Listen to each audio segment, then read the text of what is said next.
AEW has jumped the shark. They had lightning in a bottle this one time, but it's almost December and hurricane season is more over than Dave Meltzer's marriage. AEW Dynamite's Go Home show for Full Gear was one of the worst I've ever seen. The tone of the show ranged from dark, death-baiting storylines to happy-go-lucky cameos from social media stars. Nothing ties together in this company. Everybody seems to be on an island, and despite all that talent, AEW has stopped being both cool and compelling at the same damn time. I could write a book on all the ways AEW went wrong in 2024, but there was one specific moment last year where AEW officially jumped the shark and the entire product went to hell. Subscribe in Swahili, because it's getting sticky in this bitch.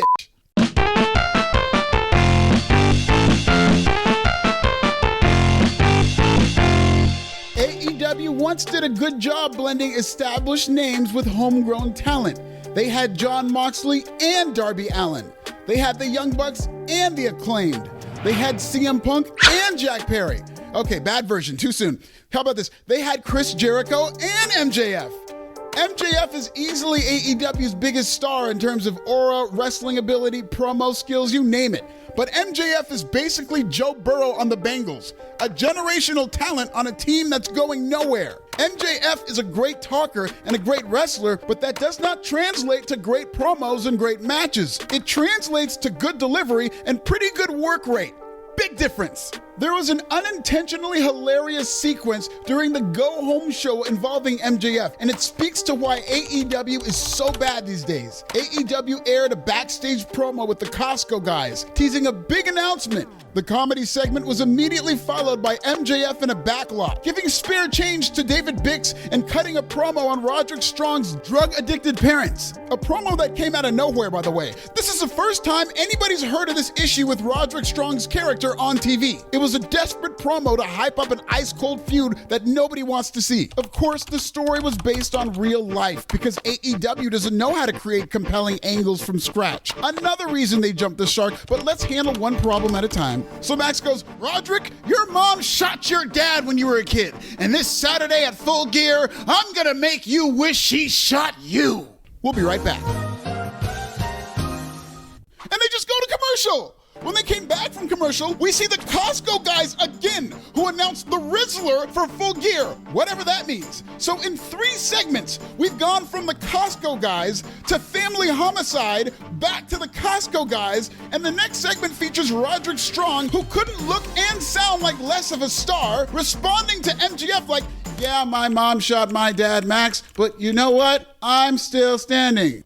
What program am I watching? I came to see wrestling matches. Isn't this where the best wrestle? I get it. You don't know how to tell stories. Fine. I'll forgive you if you just shut up about death and drugs for 3 seconds and hit a couple pile drivers for motherfuckers to kick out of. Please. AEW is the territory where MJF cuts reality-based promos about people's dead parents and being bullied by anti-Semitic high schoolers and his fiance breaking off their engagement. Darby Allin talked about his uncle getting drunk and causing them to get in a car crash. All in the same territory where Christian Cage cuts weekly promos about people's actual dead parents. Can we get some balance in stories based on the characters' kayfabe motivations? Tony Khan has accidentally created a variety show that caters to ADHD teenagers and their alcoholic stepfather. This entire company is like if Scaring the Hose was a wrestling promotion. They're edgy for the sake of being edgy. If you were to look at Tony Khan's booking sheet, it'd be all like death, addiction, skinheads, and titties. MJF's character is a microcosm of AEW because he's low-key jumped the shark too. Max started off as a silver-tongued heel, a generational talent, his words and mine. Max was excellent at getting cheap heat with references to local sports teams. Plus, he could go, but he picked his spots and had matches few and far between like only a true heel could. Max revolutionized gauntlet-style booking, where his ops had to go through several opponents and obstacles before getting to the final boss. This was great the first few times, but now it's clowned out. Max did this with Cody Rhodes, then he did the 5 labors of Jericho. He did this with Wardlow, and now he's doing it with both Roderick Strong and Adam Cole. And get this, AEW overthought itself and had Roderick Strong earn the match with MJF over Adam Cole. God love Roddy, but this feels like when the Bengals beat the Chiefs in the AFC title game that one year, so we didn't get to see the more mainstream Patrick Mahomes in a Super Bowl. Instead, we had to sit through the Bengals losing another Super Bowl. By the way, I'm only using the Pat Mahomes-Adam Cole comparison because Cole is tanning so much these days, he's basically light-skinned. MJF has had no character development since he turned heel yet again on Daniel Garcia.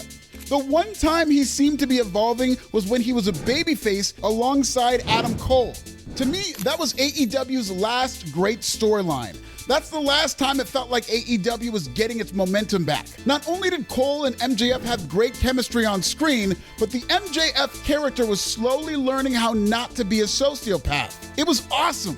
Max was the biggest star in AEW and their top babyface, and when those two things happen at the same time in any promotion, that's when you start selling tickets. Unfortunately, this angle was the backdrop for AEW jumping the shark, which happened when Adam Cole jumped off a ramp and shattered his ankle. Adam Cole's injury meant plans for Cole and MJF's storyline were compromised.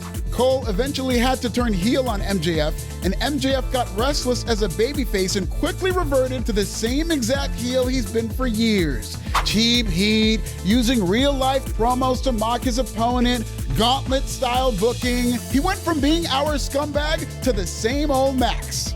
This story didn't even make sense because after MJF turned heel, Cole returned as a babyface like nothing happened. They just skipped over all that continuity like it was a shark they jumped. When it's finally time for MJF to face Adam Cole, assuming people still care, I'll bet he'll launch right into a reality-based promo talking about when Adam Cole was in high school, he was molested by his home economics teacher.